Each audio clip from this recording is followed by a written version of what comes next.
jou manier. Markus 8 vers 29 sê, hy vra hulle toe, maar julle, wie sê julle is ek? Petrus antwoord hom, u is die Christus. Is daar een enkele leierskappersoonlikheid? Nie regtig nie.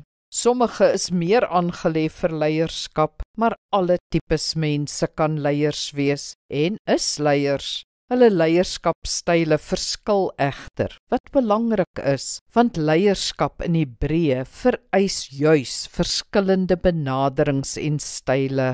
Dink bietjie aan die leiers van die vroeë kerk. Petrus was 'n ekstrovert, vurig, 'n voorganger, 'n mensemens en spreker. Johannes was 'n visionaris en idealis. Hy verkondig die droom van die koninkryk en van liefde.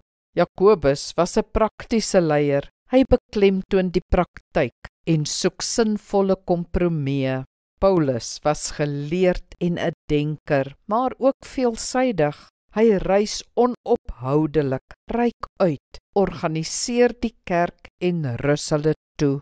Al hierdie leiers was groot leiers in die kerk en elkeen se bydrae was onontbeerlik. Jou spesifieke soort persoonlikheid en leierskap is ewe onontbeerlik vir die kerk. Gaan vind net jou niche. Kom ons bid saam. Hemelse Vader, waar pas ek in met my unieke gawes en persoonlikheid? Waar kan ek 'n rol speel? Waar maak ek 'n verskil? Help my om myself te ken, sodat ek die beste bydrae kan maak wat ek kan maak. Amen. Die Here seën jou.